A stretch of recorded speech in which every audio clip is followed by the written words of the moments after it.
Hello friends, नमस्कार। Wealth creation with us channel में आपका स्वागत है। फ्रेंड्स, आज डीमार्ट ने अपने क्वार्टर 3 के रेवेन्यू फ्रॉम ऑपरेशंस के नंबर अनाउंस किए हैं, तो इनके बारे में बात करेंगे और देखेंगे कि क्या ये नंबर मार्केट की एक्सपेक्टेशन पे खरे उतरते हैं, क्या उसकी वजह से स्टॉक में तेज़ी आ सकती है। तो चलिए डिटेल में हम डिस्कस कर लेते हैं। फ्रेंड्स, डीमार्ट के जो क्वार्टर 3 के नंबर है वो 8 जनवरी को अनाउंस होंगे, बट अभी अभी डीमार्ट ने जो रेवेन्यू फ्रॉम ऑपरेशंस है उसकी अपडेट दी है, तो चलिए उसको देखते हैं। तो डीमार्ट के जो 31 दिसंबर के रेवेन्यू फ्रॉम ऑपरेशंस देखें तो 9,065 करोड़ के आसपास रेवेन्यू फ्रॉम ऑपरेशन रही है। वहीं डीमार्ट का जो क्वार्टर 3 के 2020 के नंबर देखें तो वो 7,432 करोड़ थे। इसी तरह 19 में थे 6,715 करोड़ और क्वार्टर 3 के 2018 के नंबर 5,450 करोड़। तो वैसे हम देख रहे हैं नंबर बिल्कुल रेवेन्यू इंक्रीजिंग ट्रेंड है, रेवेन्यू लगातार बढ़ रहा है, पर हमें देखना है कि कितनी तेज़ी से ये अपने रेवेन्यू को बढ़ा पा रही है, क्योंकि स्टॉक की पी है वो काफ़ी हाई है, मार्केट ने काफ़ी प्रीमियम वैल्यूएशन दिया हुआ है। तो इस केस में हमारे लिए इंपॉर्टेंट हो जाता है कि बिल्कुल सेल्स में इंक्रीज होना चाहिए। फ्रेंड्स, दिसंबर 2018 के नंबर और 19 के नंबर को हम कंपेयर करें तो लगभग ये 24% के आसपास ग्रोथ थी, जबकि 19 से 20 क्वार्टर 3 के नंबर हम कंपेयर करें तो ये हमारे लिए 10% के आसपास ग्रोथ रही थी। जो अभी नंबर आए हैं रेवेन्यू फ्रॉम ऑपरेशंस के, वहाँ लगभग 22% की ग्रोथ दिखाई दे रही है। तो काफ़ी अच्छी ग्रोथ है, बट क्या ये ग्रोथ मार्केट इसको एक्सेप्ट करेगी, ये देखने वाली बात है। क्यों मार्केट इसको एक्सेप्ट नहीं करेगी या करेगी, क्यों हम इस पर डिस्कशन कर रहे हैं, इसका मेन वजह है स्टॉक की पी है वो काफ़ी हाई है, और जो हाई पी ई स्टॉक है उनके लिए बहुत ज़रूरी हो जाता है कि वो तेज़ी से ग्रो करे, तभी वो अच्छे रिटर्न जनरेट कर पाते हैं। तो यहाँ बिल्कुल नंबर देख रहे हैं वो काफ़ी अच्छे नंबर है, बट हम इसको जब आगे डिटेल में डिस्कस करेंगे तो क्या ये नंबर जस्टिफाई है इतनी हाई पी के लिए, इस पर भी बात करेंगे। क्वार्टर 3 के एंड में डीमार्ट के टोटल स्टोर 263 है। डीमार्ट की मार्केट कैप देखें तो लगभग 3 लाख करोड़ है। बिल्कुल ये निफ्टी 50 में आने वाला स्टॉक है और बहुत जल्दी ही हम इसकी एंट्री निफ्टी 50 में देख सकते हैं। हम एक पॉइंट यहाँ पे आपको और ऐड कर दें कि निफ्टी 50 में आने से क्या फ़ायदा होता है स्टॉक को। तो इसका काफ़ी बेनिफिट है, क्योंकि जो फॉरेन इंस्टीट्यूशनल इन्वेस्टर है वो निफ्टी 50 के स्टॉक से, इंडेक्स के स्टॉक है, उनमें लगभग पैसा लगाते हैं। तो इससे जैसे ही इसमें निफ्टी 50 में इसकी एंट्री होती है तो हमें अच्छी खासी तेज़ी स्टॉक में हमें देखने को मिल सकती है। दूसरा पॉइंट देखें तो इंडेक्स फंड का पैसा भी डायरेक्ट जो इंडेक्स में स्टॉक होते हैं उनमें डिवाइड होता है परसेंटेज वाइज। तो जैसे ही इसकी एंट्री निफ्टी 50 में होती है तो उस चीज़ का भी इसको बेनिफिट मिलेगा और हमें स्टॉक में तेज़ी देखने को मिलती है। लगभग डीमार्ट सभी कंडीशंस पूरी करता है निफ्टी 50 में आने की। करंट प्राइस की बात करें तो स्टॉक का करंट प्राइस से 4,671, स्टॉक के 52 वीक लो की बात करें तो 2610 था, और हाई की बात करें तो 5,900। तो अभी देखें लगभग 25 से 26% ऑल टाइम हाई से लो है। स्टॉक की पी देखिए 206, काफ़ी प्रीमियम वैल्यूएशन मार्केट ने दिया है। कंपनी के आरओसी और आरओई की बात करें तो 13.2 और आरओई है 9.94। आरओई बिल्कुल हमें लोअर साइड देखने को मिल रहा है, बट इसका एक रीज़न ये है कि ये जो अपने स्टोर है वो परचेज करती है, उसकी लैंड परचेज करती है, तो वहाँ इसकी इन्वेस्टमेंट अच्छी खासी हो जाती है, तो वो एक्चुअल फिगर हमें नहीं दिखाई देते। तो आरओई हम इसको ठीक ठाक आरओई कहेंगे डीमार्ट के केस में। इंटरेस्ट कवरेज रेशियो देखें तो 54 के आसपास है, तो कंपनी लगभग डेट फ्री है। क्वार्टर ऑन क्वार्टर प्रॉफिट दिखाया जो लास्ट क्वार्टर कंपनी वो था 290%, और क्वार्टर ऑन क्वार्टर सेल्स दिखाया वो था 52% के आसपास। ये जो इतनी ज़बरदस्त हमें सेल्स और प्रॉफिट देखने को मिल रही है उसका एक रीज़न था कि बेस लो था। अभी हम देखें भी क्वार्टर ऑन क्वार्टर जो सेल्स के नंबर है वो कंपनी से एक्सपेक्टेड है 26.2%। अभी जो कंपनी ने दिसंबर क्वार्टर के रेवेन्यू के नंबर इशू किए हैं उसको हम आगे कंपेयर करेंगे, क्या वो इस एक्सपेक्टेशन को फुलफिल करते हैं या नहीं करते हैं। इसी तरह हम क्वार्टर के एक्सपेक्टेड जो प्रॉफिट देख रहे हैं वो 774 एक्सपेक्ट कर रही है मार्केट, और ईपीएस 9.7 है। मतलब मार्केट है जो काफ़ी अच्छे नंबर एक्सपेक्ट कर रही है। सितंबर क्वार्टर में जो रेवेन्यू फ्रॉम ऑपरेशन था 7,650 था, और अभी हमने देखा कि 9,065 करोड़ का रेवेन्यू रहा है। तो लगभग ये ग्रोथ देखें तो 18% की ग्रोथ रही है क्वार्टर ऑन क्वार्टर नंबर में, जबकि मार्केट इससे एक्सपेक्ट कर रही थी वो लगभग 27% की ग्रोथ एक्सपेक्ट कर रही थी।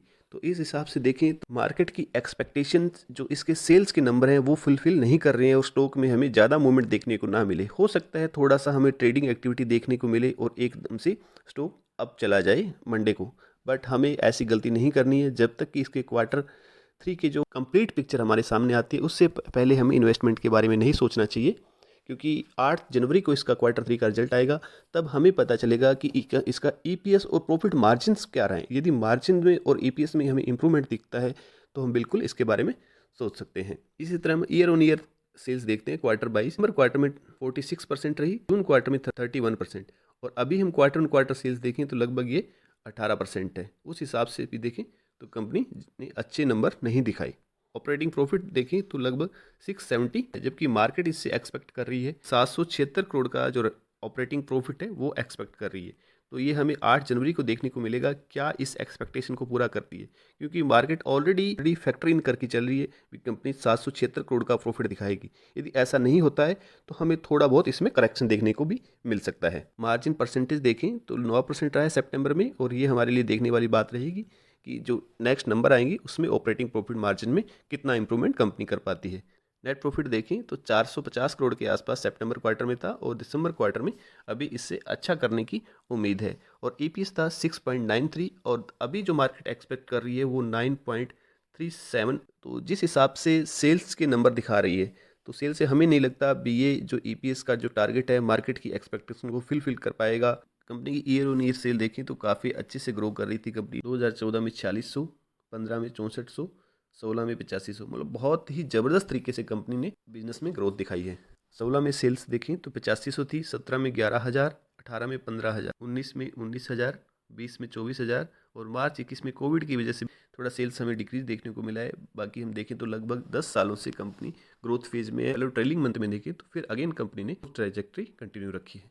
इसी तरह ऑपरेटिंग प्रॉफिट मार्जिन देखें तो बिल्कुल कंपनी लो मार्जिन पे काम करती है और कंसिस्टेंट बनी हुई है 8 से 9% के आसपास। नेट प्रॉफिट देखें तो कंपनी की जो नेट प्रॉफिट में लगातार हमें इंप्रूवमेंट देखने को मिल रहा है, और अभी लगभग कंपनी का 1500 करोड़ के आसपास नेट प्रॉफिट जनरेट कर रही है। कंसिस्टेंसी हमें कंपनी के रिजल्ट्स में देखने को मिल रही है, जिससे कि हम देख पा रहे हैं भी नेट प्रॉफिट में या कोई भी जो सेल्स में पैरामीटर है ऑपरेटिंग प्रॉफिट में कंपनी ने लास्ट 10 सालों से ज़बरदस्त कंसिस्टेंसी दिखाई है, और उसकी वजह से मार्केट ने बहुत अच्छी इसको वैल्यूएशन दी हुई है।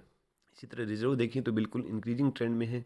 बोरोइंग में हमें बिल्कुल इंक्रीज देखने को मिल रहा है मार्च 2020 के बाद, बट इतना हमारे लिए ये कंसर्निंग फैक्टर नहीं है, क्योंकि जो रिजर्व्स देखें तो कंपनी के पास 12,000 करोड़ के आसपास रिजर्व्स है, और इसी तरह जो अदर इन्वेस्टमेंट है वो भी हमें लगातार इंक्रीज होते हुए दिखाई दे रहा है। और कंपनी के पास जो फिक्स्ड एसेट की बात करें तो लगभग 7,297 करोड़ की है। तो फंडामेंटली कंपनी बहुत ही स्ट्रॉन्ग है।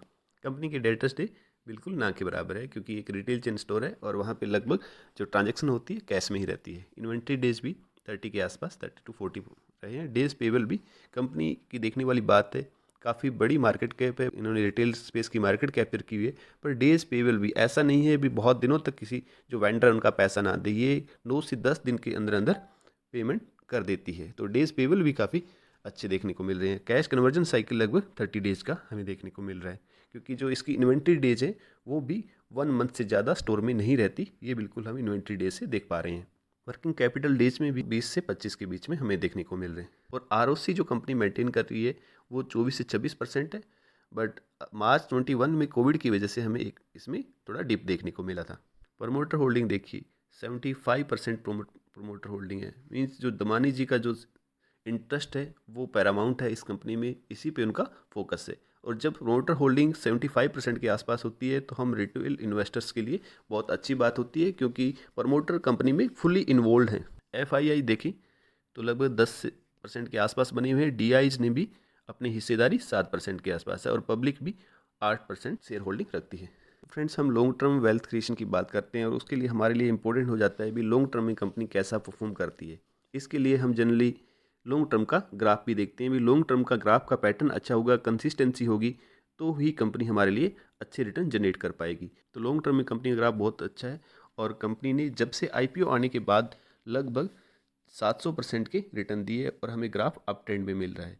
हमारा जो लॉन्ग टर्म इन्वेस्टमेंट का जो चेक पॉइंट रहता है वो ही हमारा यही रहता है कि ग्राफ लेफ्ट टू राइट हमेशा अप ट्रेंड का होना चाहिए, जिससे कंपनी ग्रोथ फेज में हमें दिखाई देती है, और कंसिस्टेंसी कंपनी में हो तो अच्छा रिटर्न जनरेट कर पाती है। हम कंपनी के 1 ईयर के रिटर्न देखें तो लगभग 60% के रिटर्न है, काफ़ी अच्छी। 6 मंथ की बात करें तो कंपनी ने 38% के रिटर्न दिए। लास्ट 1 मंथ में देखें तो कंपनी के 3% के नेगेटिव के रिटर्न है। इसी तरह लास्ट 5 डेज में देखें तो 1% के रिटर्न है।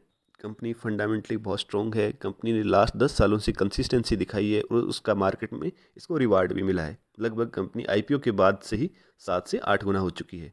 पर अभी क्या हमें कंपनी में इन्वेस्ट करना चाहिए, इसको समझने के लिए हम देखते हैं कंपनी की पी हमने देखी काफ़ी हाई थी, और जो कंपनी के अभी रेवेन्यू के नंबर उन्होंने डिस्क्लोज किए हैं वो भी मार्केट की एक्सपेक्टेशन है उस पर खरी नहीं उतर रही। मार्केट जहां 27% के आसपास सेल्स ग्रोथ एक्सपेक्ट कर रही थी, वहां कंपनी की हमने सेल्स ग्रोथ देखी है भी 18% क्वार्टर ऑन क्वार्टर है, जबकि ईयर ऑन ईयर देखें तो लगभग 22% के आसपास है। तो बिल्कुल स्टॉक प्रीमियम वैल्यूएशन पे होता है, तो वहाँ मार्केट की एक्सपेक्टेशन को फुलफिल करना बहुत ज़रूरी हो जाता है। तो हम देखते हैं कि कंपनी बिल्कुल कंसिस्टेंटली ग्रो कर रही है और नंबर भी काफ़ी अच्छे हैं देखा जाए, बट जो प्रीमियम वैल्यूएशंस हैं उसके हिसाब से हमें इसमें ऐसा नहीं है भी लमसम लगा दिया या एक्साइटमेंट में आके भी। अभी नंबर हमने देखा है 22% की कंपनी ने ग्रोथ दिखाई है ईयर ऑन ईयर क्वार्टर 3 के नंबर्स में। तो हमें कल ही मंडे को जैसे ही मार्केट ओपन होती है, हो सकता है ट्रेडिंग एक्टिविटी की वजह से स्टॉक थोड़ा अप देखने को मिले। फुल पिक्चर हमारे सामने 8 जनवरी को जब इसके क्वार्टर 3 के रिजल्ट आए हैं तभी आएगी। हमें बिल्कुल स्टॉक को होल्ड पे रखना चाहिए। वीडियो अच्छी लगी हो तो वीडियो को लाइक करना, चैनल को सब्सक्राइब करना। Thanks for watching.